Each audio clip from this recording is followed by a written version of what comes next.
बोलिए शंकर भगवान की जय, बोलिए नारायण भगवान की जय।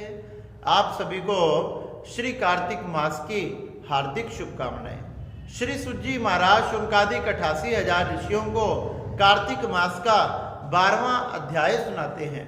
श्री सुज्जी महाराज शुनकादिक 88,000 ऋषियों से कहने लगे कि श्री नारद जी राजा पृथ्वी को बताने लगे किस प्रकार से जलंधर ने सुना कि इस राहु का सिर काटा गया और सभी देवी देवताओं पर आक्रमण कर दिया।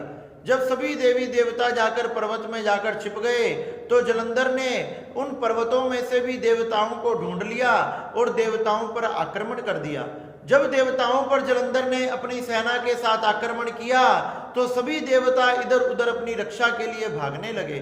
जब सभी देवता अपनी रक्षा के लिए इधर उधर भागने लगे तो उनमें से कुछ देवता भगवान श्री हरि, भगवान श्री नारायण के शरण में पहुंचे। नारायण की शरण में पहुंच के कहने लगे कि हे नारायण भगवान हमारी रक्षा करो, हे परम पिता महेश्वर हमारी रक्षा करो, हे जगत के पालन करता हमारी रक्षा करो, हम सब आपकी शरण में हैं।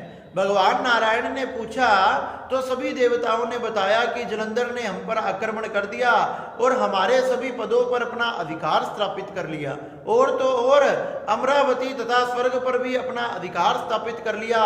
हे नारायण भगवान, अब आपके सिवा हमारी रक्षा कौन कर सकता है।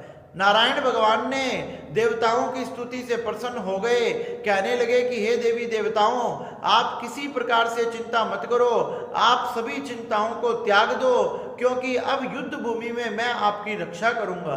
इस प्रकार से कहकर भगवान श्री गरुड़ पर सवार होकर और युद्ध भूमि में पधारने लगे।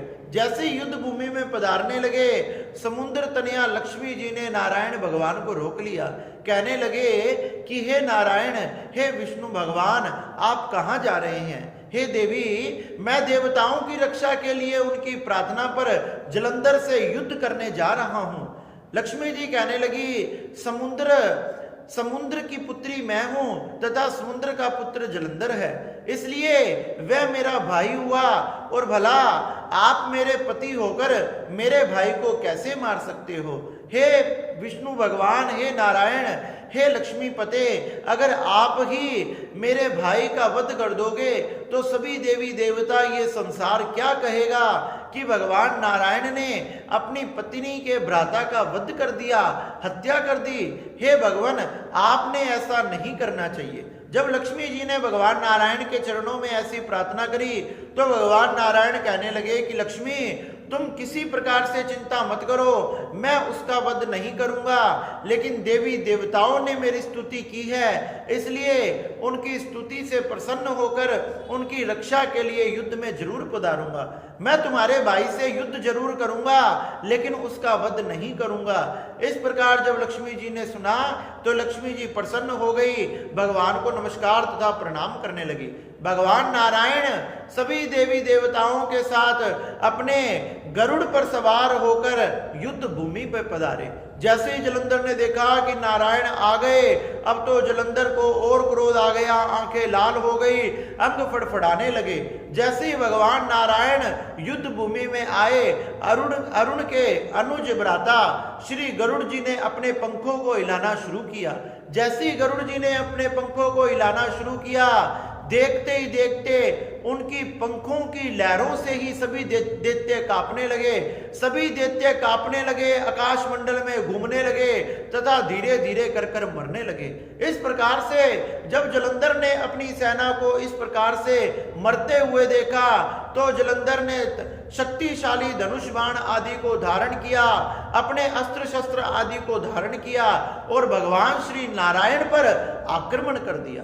इस प्रकार से श्री सुज्जी महाराज कहने लगे, देवताओं की प्रार्थना पर भगवान नारायण जलंधर से युद्ध करने के लिए पधारे, लेकिन लक्ष्मी जी के मना करने से जलंधर का वध नहीं किया, लेकिन उसके साथ घनघोर युद्ध किया।